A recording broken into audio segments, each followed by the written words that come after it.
YSR Congress party అధికారం కోల్పోయి కేవలం 11 సీట్లు మాత్రమే చేజిక్కించుకున్న తర్వాత పార్టీలో అనూహ్యమైన మార్పులు చాలా జరిగాయి. మార్పులు అనడం కంటే కీలకమైన నేతలుగా భావించినటువంటి వారు పార్టీని రాజీనామా చేసి బయటకు వెళ్ళిపోయారు. ఒక విధంగా చెప్పాలంటే వాళ్ళు పార్టీని వదిలి వెళతారని ఎప్పుడు ఊహించినటువంటి వ్యక్తులు పార్టీని వదిలి ఇతర పార్టీల్లో చేరారు.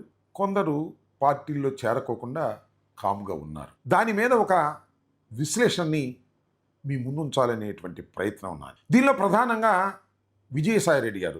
విజయసాయిరెడ్డి గారు అసలు పార్టీని వదిలి వెళ్ళిపోతాడని, కాముగా ఉంటాడని ఎవరు ఊహించలేదు. ఎందుకంటే విజయసాయిరెడ్డి గారికి వైఎస్ఆర్ కాంగ్రెస్ పార్టీ ప్రారంభించిన దగ్గర నుంచి దక్కినటువంటి ప్రాధాన్యత చిన్న ప్రాధాన్యత కాదు. ఆయనకి పార్లమెంటు సభ్యులుగా ఇచ్చారు. తరువాత ఆయన పార్లమెంటరీ నాయకుడిగా చేశారు. జాతీయ వైఎస్ఆర్ కాంగ్రెస్ పార్టీకి జనరల్ సెక్రటరీగా చేశారు. అసలు జగన్మోహన్ రెడ్డి గారి తర్వాత ఆయనే పార్టీని నడిపేది అనేటువంటి భావన కూడా తీసుకొచ్చే విధంగా జగన్మోహన్ రెడ్డి గారు ప్రయత్నం చేశారు. అలాంటి విజయసాయిరెడ్డి గారు పార్టీని వదిలి వెళ్ళారు.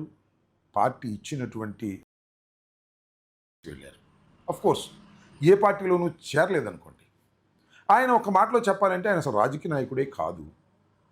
ఒక చార్టర్డ్ అకౌంటెంట్, రాజశేఖర రెడ్డి గారి కుటుంబానికి సన్నిహితంగా ఉండేటటువంటి వ్యక్తి. రాజశేఖర రెడ్డి గారి మరణం తర్వాత జగన్మోహన్ రెడ్డి గారు ప్రాంతీయ పార్టీ పెట్టినప్పుడు ఆయన్ని రాజకీయ నాయకుడిగా జగన్మోహన్ రెడ్డి గారే చేశాడనేది నా అభిప్రాయం. అలాంటి విజయసాయిరెడ్డి గారు పార్టీని వదిలి వెళ్ళిన తర్వాత పార్టీలో పెద్ద లోటనేమీ అనిపించడం లేదు. కానీ ఆయన ఎంత నష్టపోయాడో బహుశా ఇప్పుడు ఆయనకు అర్థమవుతూ ఉంటుందని నా అభిప్రాయం.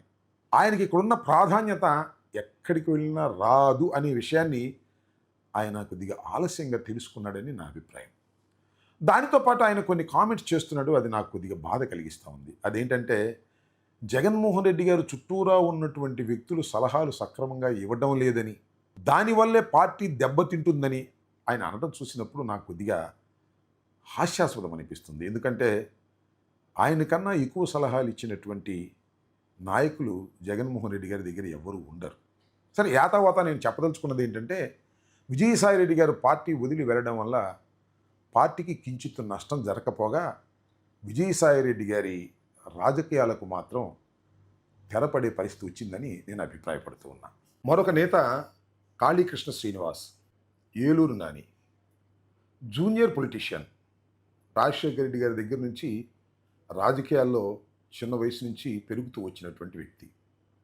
జగన్మోహన్ రెడ్డి గారు అధికారంలోకి వచ్చిన తర్వాత ఈ రాష్ట్రానికి ఉప ముఖ్యమంత్రిగా చేశారు. దానితో పాటు ఆరోగ్య శాఖ ఇచ్చారు.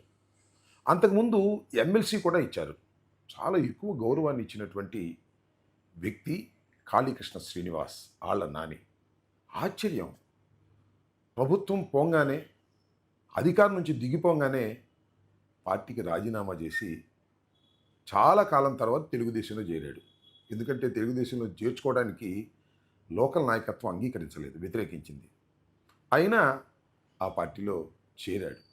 గుర్తింపు శూన్యం, ఎక్కడ కనిపించడం లేదు. మరొక వ్యక్తి గురించి మనం చెప్పుకోవాలి ఇక్కడ. ఆయన రాజకీయ నాయకుడే, బాలినేని శ్రీనివాస్ గారు.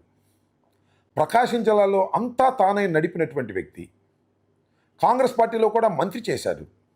రాజశేఖర రెడ్డి గారు మరణం తర్వాత జగన్మోహన్ రెడ్డి గారు ప్రాంతీయ పార్టీ పెట్టే సమయంలో పార్టీని కాదని బయటకు వచ్చాడు. మంత్రివర్గానికి రాజీనామా చేసి వచ్చాడు.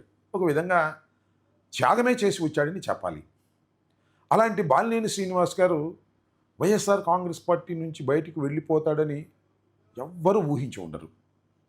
అలాంటి వ్యక్తి పార్టీ ఓటమి పాలైన తర్వాత పార్టీకి రాజీనామా చేశారు. చివరికి జనసేన పార్టీలో చేరారు.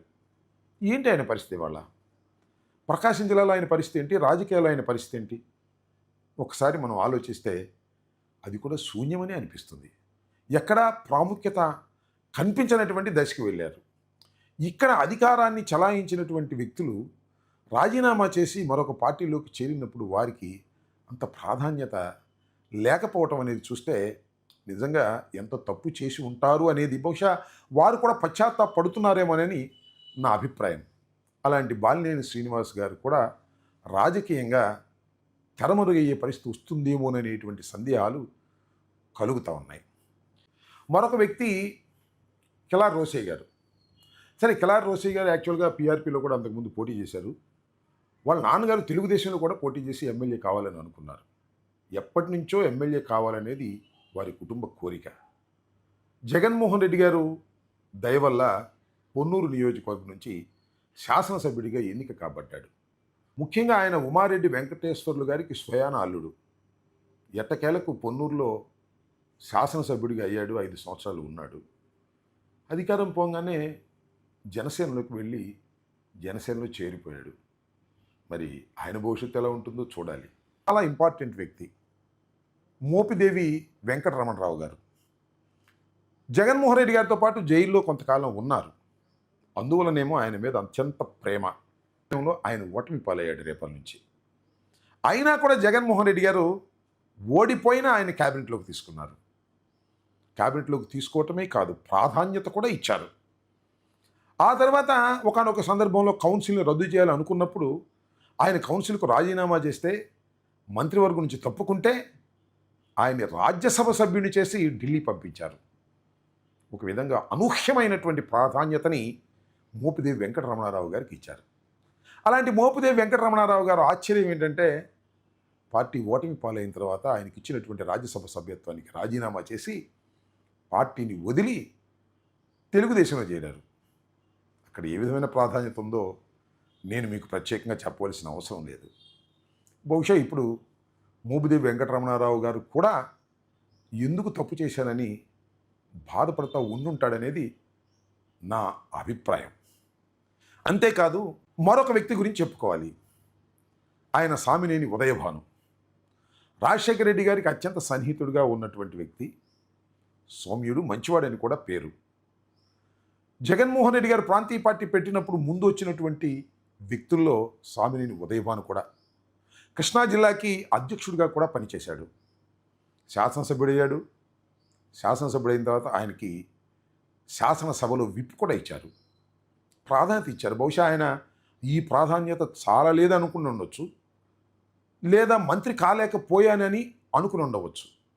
మరి ఎందుకు పార్టీని వదిలి వెళ్ళాడో నాకైతే అర్థం కాలేదు.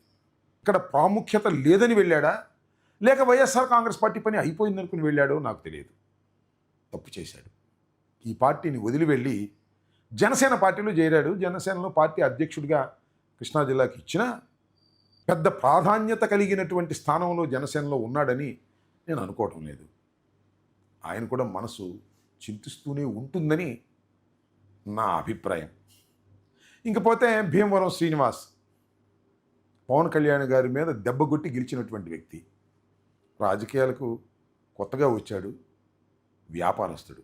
మరి ఆయనకేం బాధ కలిగిందో ఆయన రాజీనామా చేసి వెళ్ళాడు. బహుశా ఇంతవరకు ఏ పార్టీలో చేరలేదు అనుకుంటాను.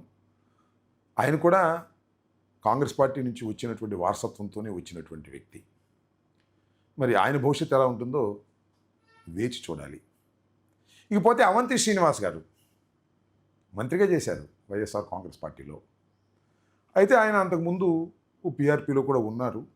ఎన్నికలకు ముందు మాత్రమే ఆయన వైసీపీలోకి వచ్చారు. ఆయనకి లాటరీ కొట్టినట్టుగా ఫస్ట్ క్యాబినెట్లోనే ఆయనకి మంత్రివర్గంలో స్థానం జగన్మోహన్ రెడ్డి గారు కల్పించారు. సరే, ఆయనకి చాలా పెద్ద వ్యాపారాలు, కాలేజీలు, కళాశాలలు ఇలాంటివి ఉన్నాయి కాబట్టి అందువల్ల తాత్కాలికంగా ఏమైనా బయటకు వెళ్ళాడేమో నాకు తెలియదు. ఆయన కూడా పార్టీని వదిలి వెళ్ళినటువంటి వ్యక్తులు. వీళ్ళు కాకుండా చాలామంది ఉన్నారు, ఇంకా వాళ్ళంతా కొద్దిగా చిన్న చిన్న వాళ్ళు. ఎవ్వరు వెళ్ళినా నేను చెప్పదలుచుకున్నది ఏమిటంటే, పార్టీని వదిలిపెట్టి వెళ్ళినటువంటి వ్యక్తులకు 99% భవిష్యత్తు ఉంటుందని నేను అనుకోవటం లేదు. ఉండదు కూడా. ఎందుకంటే అధికారం వచ్చిన తర్వాత, ఆ పార్టీలో చేరిన తర్వాత ఆ అధికారాన్ని తీసుకురావడం కోసం శ్రమించినటువంటి నాయకులు కానీ, కార్యకర్తలు కానీ నిన్నగాక మొన్న వచ్చిన వాళ్లకు ప్రాముఖ్యత ఇస్తే ఏ పార్టీలో అయినా ఎవరైనా ఊరుకుంటారా? అదేవిధంగా తెలుగుదేశంలో ఒరిజినల్ కార్యకర్తలు, నాయకులు పార్టీ అధికారంలోకి వచ్చిన తర్వాత, మీరు చేరిన తర్వాత మీకు ప్రాధాన్యత ఇస్తే వారు ఎలా సహిస్తారు? చిన్న కామన్ సెన్స్ పాయింట్. ఈ కామన్ సెన్స్ పాయింట్ని మిస్ అయి వైఎస్ఆర్ కాంగ్రెస్ పార్టీని వదిలి వెళ్ళినటువంటి మిత్రులు ఎంత బాధపడుతున్నారో, భవిష్యత్తులో వారికి ఏ విధమైనటువంటి అనుభవాలు వస్తాయో మీరే చూస్తారని నా అభిప్రాయం.